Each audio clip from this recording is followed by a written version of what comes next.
Welcome once again to Lehto's Law. Here's Steve Lehto. Had this story passed along to me by quite a few people, including Jim, who passed me along the version from the New York Post.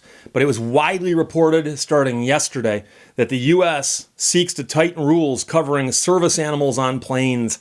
I did a video rant about this a couple of years ago, about how many people don't want to be without their pets. But they also know that in the old days, if you wanted to bring your pet on vacation with you, you had to possibly check it as luggage. And the airlines aren't really good with luggage. And also it cost you more money. So what they did instead was people would say, my pet is an emotional support animal. And you can go online and find places that'll give you a certificate saying your pet is an emotional support animal. All you got to do is pay them the money and buy the certificate. It's not actually making it anything other than what it was before. And that is simply it was your pet. And don't get me wrong. I like pets, okay? But the point simply is this, that if you go on some planes, and you've seen this all over the news, there are people bringing all kinds of animals on board airplanes going, it's an emotional support iguana or an emotional support anaconda. And the airlines were kind of like, well, we don't know what to do because there is such a thing as a service animal. And, we've all heard about seeing eye dogs to the blind, right?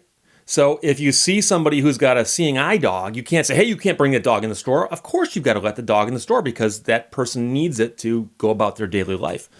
But the confusion then happens because people pretend that emotional support animals are actually service animals, and they're not. So the problem that we had really stemmed from the fact the airlines weren't sure what to do about this, for fear that if they really didn't let somebody bring an emotional support animal on board, and the person made a big enough stink, it might confuse others into thinking, hey, they wouldn't let somebody bring a service animal on board the plane. And that, like I said, was not what was happening. So here's the story. The U.S. Transportation Department announced Wednesday it wants to tighten the laws around service animals on planes so that only dogs actually trained to help the disabled qualify. And I believe also you can actually get a miniature horse trained as a service animal. But it mentions dogs here.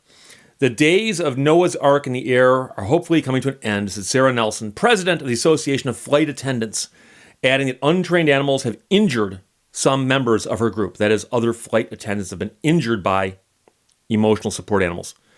Under the current rule, passengers are allowed to bring many species of animals into the cabins of commercial airplanes, so long as they have a medical professional's note saying they need the critter for emotional support. But the point is that the airlines don't want to have to ask, so they often don't ask. So I remember seeing a story on Dateline or 48 Hours, one of those shows, where a reporter from one of the national networks got a bunch of different weird animals from a pet store and would simply just check into a flight and go, yeah, it's my emotional support tortoise. And the stewardesses and the people would go, oh, okay. The flight attendants would say, oh, okay. And I mean, what do you say, So officials say the number of untrained creatures, great and small, has grown out of control in recent years. And they suspect, many people are just abusing the provision so they don't have to pay extra to fly with their pet, which is what's going on.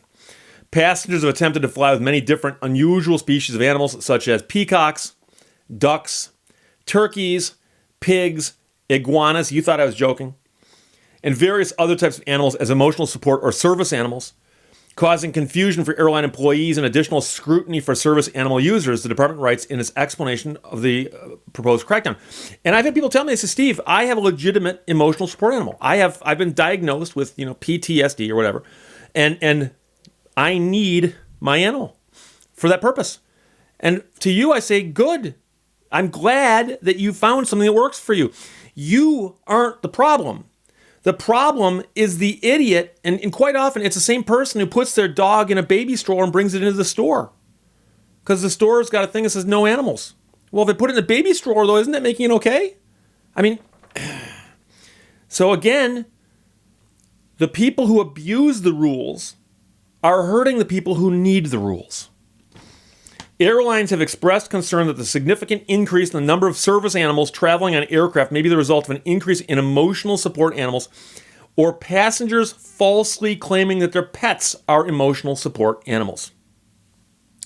The new rules narrow the definition of a service animal to only a canine that has been specifically trained to help a person with a physical, sensory, psychiatric, intellectual, or mental disability. Owners have to be able to prove the dogs perform a specific task to get it to qualify. Emotional support animals would just be considered regular pets, which can still sometimes be brought aboard planes, but most airlines restrict the size and species allowed in cabins and require carriers and do charge an extra fee. Southwest Airlines says it handles more than, ready for this, 190,000 emotional support animals per year. American Airlines last year carried 155,000. That's up 50% from the year before.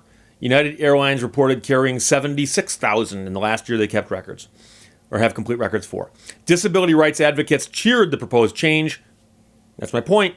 The people who actually need these animals are glad to get rid of the people who are abusing it. They say that turning planes into petting zoos undermines their legitimate need for animal assistance. More than 80 other veteran and disability groups have also endorsed banning untrained emotional support animals on planes. Airline workers agreed, saying too many people are scamming the system, which puts workers and passengers in danger. Airlines want all passengers and crew to have a safe and comfortable flying experience, and we are confident that the proposed rule will go a long way in ensuring a safer and healthier experience for everyone, says Nicholas Callio, president of Airlines for America. The public will have 60 days to comment on the proposed rule, which could take effect any time after that passes. I hate flying. I haven't flown in a while. I can't stand flying. And one of the many reasons that I hate to fly is simply that I see this. And, person next to you's got a cat in their lap. An emotional support cat.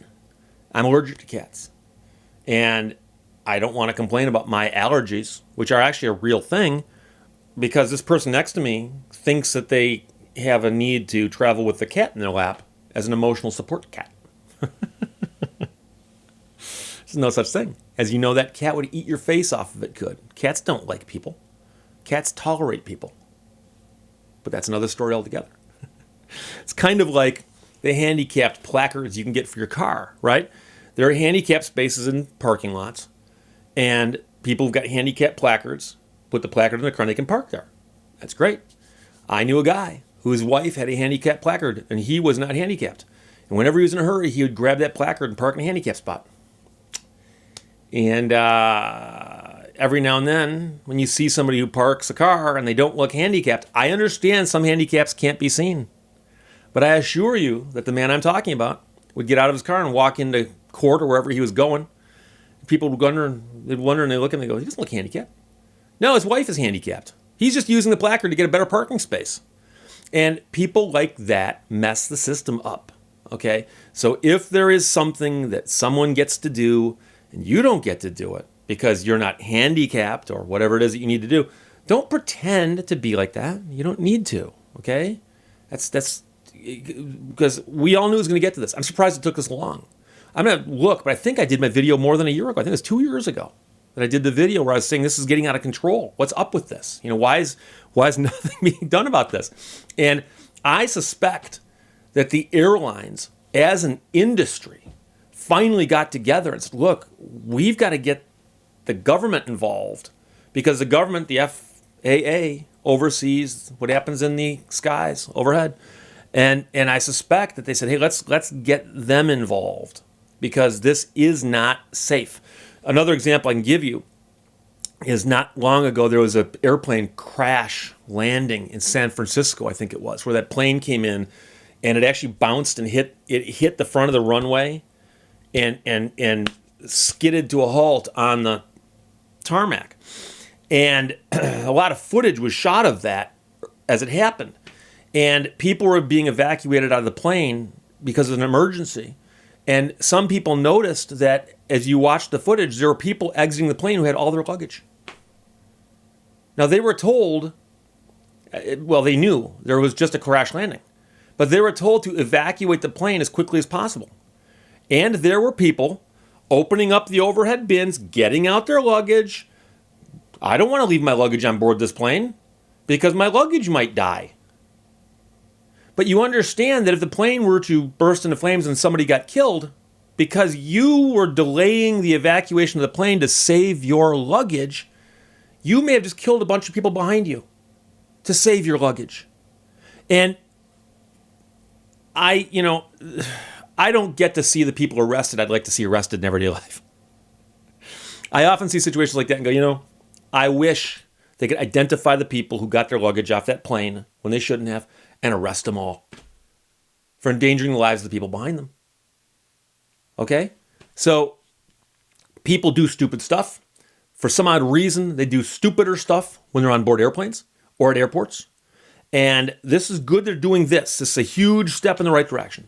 But U.S. is going to tighten the rules covering service animals on planes. It's about time. There you go. Questions, comments, put them below. Let's talk later. Bye-bye. Thank you for watching Lehto's Law. Purpose is the reason you journey. Passion is the fire that lights the way.